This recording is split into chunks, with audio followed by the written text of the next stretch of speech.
Sometimes I bite.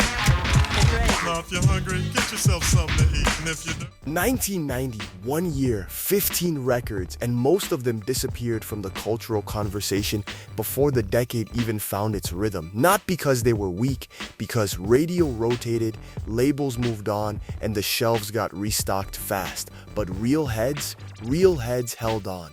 These tracks lived in Walkmans, in the tape deck of somebody's Civic, in crates at every record shop worth visiting. If you were 18 to 25 in 1990, at least 3 of these took up permanent residence in your mind and never paid rent. Let's go find them. Number 15, Lord Finesse and DJ Mike Smooth, Funky Technician. I can take it home as a souvenir. Rough and tough cause I come from a bad. Released in 1990 on Wild Pitch Records, this Bronx debut announced Lord Finesse as one of the sharpest lyrical minds to ever hold a mic in the golden era. The production from DJ Mike Smooth was built on deep, dusty loops with a swing that felt like it belonged in a late-night cypher on a Brooklyn rooftop. Finesse had bars, complex internal rhyme schemes delivered with a measured cool that made you rewind the tape before the verse even finished. Funky Technician never cracked mainstream radio, but in the underground it was required listening. This is a crate digger's holy grail hiding in plain sight. Number 14, Mantronix, King of the Beats. By 1990, Mantronix had already been reshaping electronic hip-hop since the mid-80s. Curtis Blow joined the crew on this record, and the hybrid sound they created blended machine-driven beats with a soulful energy that neither pure rap nor pure dance music had quite captured before. The title track, King of the Beats, was a declaration, and largely a correct one. It reportedly charted in select markets, but mainstream audiences had shifted toward harder East Coast boom bap. Mantronix got caught between eras. That tension is exactly what makes this record fascinating to revisit. 2 worlds colliding in real time, pressed onto wax. Number 13, Above the Law, Murder Rap.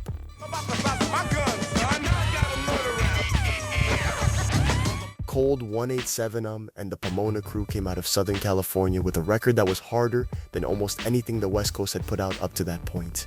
Murder rap was menacing, controlled, and lyrically specific in ways that gangsta rap hadn't always been. Above the Law were architects, the kind of group that acts you know by name would later cite without hesitation. They were operating on a frequency that felt ahead of where the West Coast sound was publicly positioned in 1990. Criminally overlooked on a national level.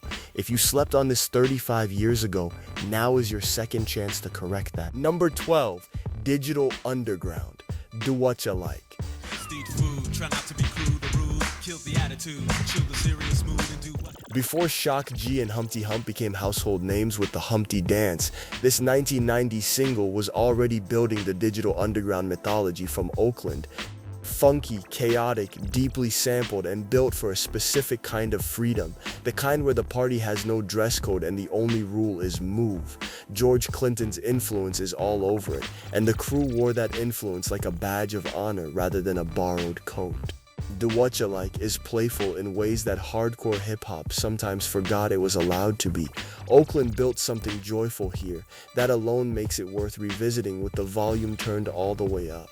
Number 11, A Tribe Called Quest. Can I Kick It? Yes.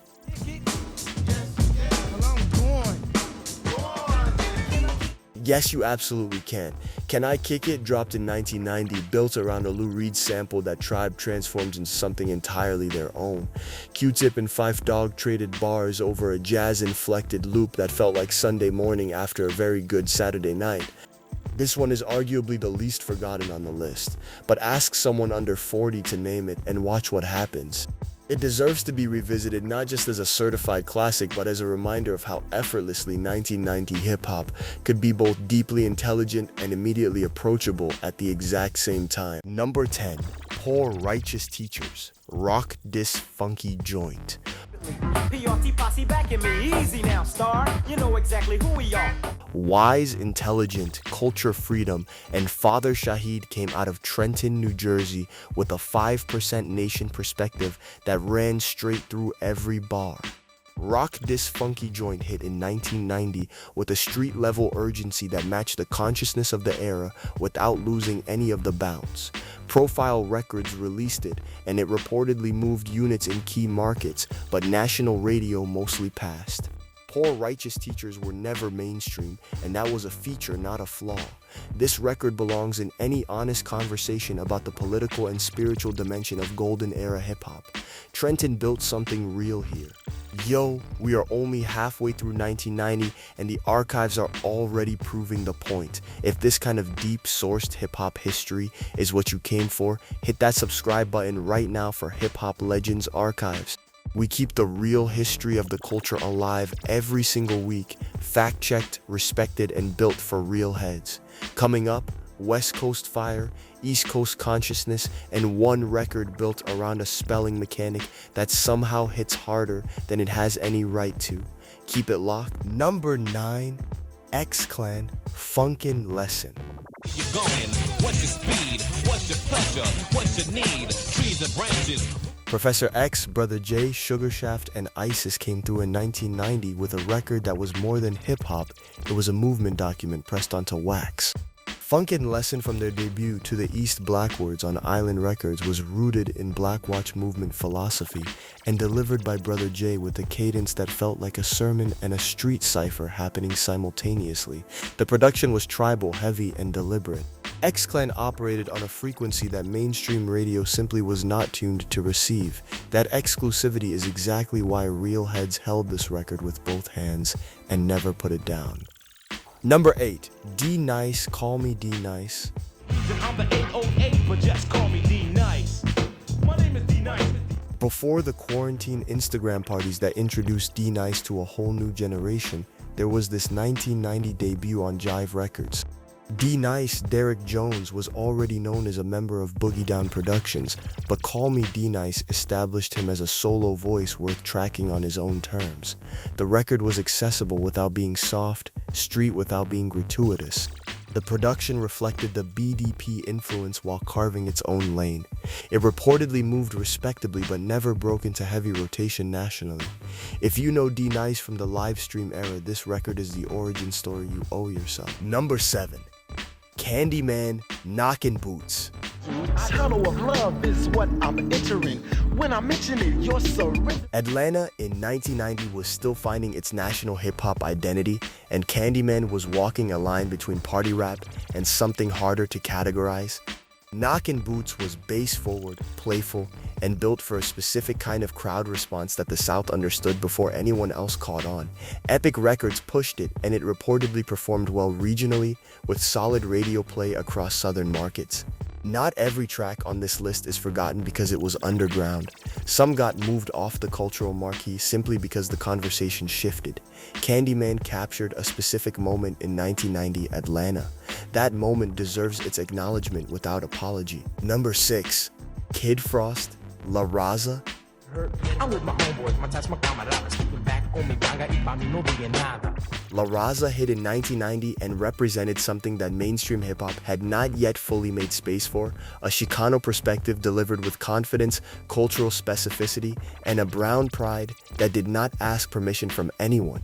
Kid Frost, born Arturo Molina Jr., built the track on a sample from El Chicano's Viva Tirado, and the result was an anthem that resonated deeply throughout the Southwest and beyond. It reportedly charted and received significant regional airplay, but on a national level, the geography of hip-hop conversation still mostly centered the coasts. La Raza deserved more rooms than it got. It still does. Number 5, Compton's Most Wanted, One-Time Gaffled M Up.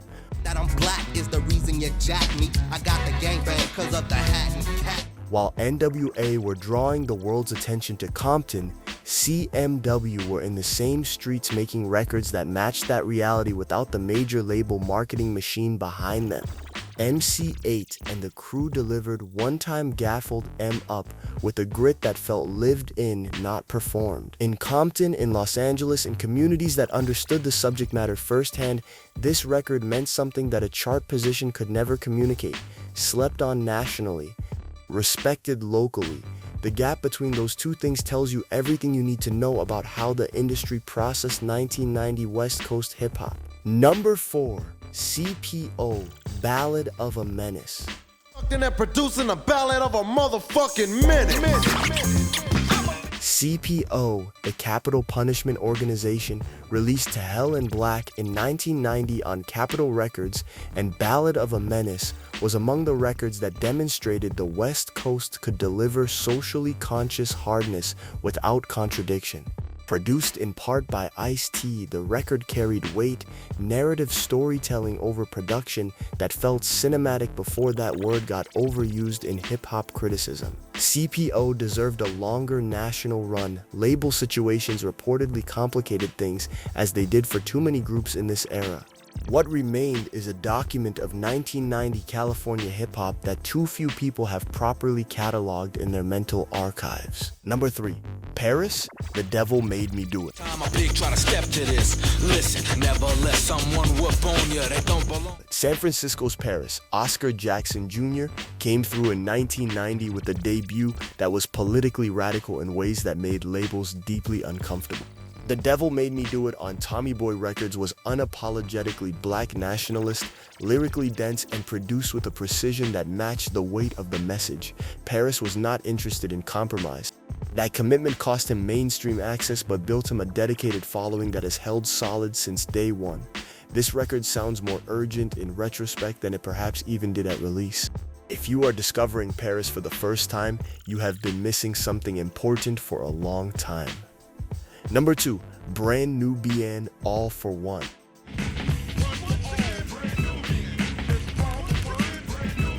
Lord Jamar, Sadat X, and Grand Puba hit in 1990 on Elektra Records with a debut that balanced 5% Nation lyricism with production smooth enough to actually move a crowd without asking them to think less. All for One was a statement of unity that had real teeth. This was not soft conscious rap, it was boom bap with conviction and intention behind every bar. The group went on to become critically recognized, but this debut moment does not always get the placement it deserves in the 1990 conversation. Grand Puba's flow alone was worth the price of the cassette. New Rochelle had something real to say. Number 1, K-Solo, Spellbound. K-Solo from the EPMD Extended Brentwood family released Tell the World My Name in 1990, and Spellbound was the record that made heads stop mid-conversation and rewind. The mechanic spelling words throughout the rhyme sounds like a novelty when described in conversation, but it lands completely differently when you actually hear it executed at that level of skill and timing. K-Solo had genuine bars beyond the spelling device, and the EPMD production framework gave the record a weight that matched the technical ability on the mic. It reportedly charted and received radio play, but K-Solo never fully broke free from the shadow of his mentors. Spellbound deserved its own spotlight. Consider this its 35th anniversary moment. Might as the real 1990 15 records, 15 stories, all of them sourced and preserved here at Hip Hop Legends Archives. If you were there, you know these records hit completely different when the memories are attached to them. Drop a comment and tell us which one you had on tape in 90, or which one you are pulling up for the first time tonight. We fact check everything on this channel to keep the culture's history straight for the heads who lived it and the ones just now discovering it. Hit like, hit subscribe, and until next time, peace, love, and hip hop. And that is why these records still deserve to be heard again.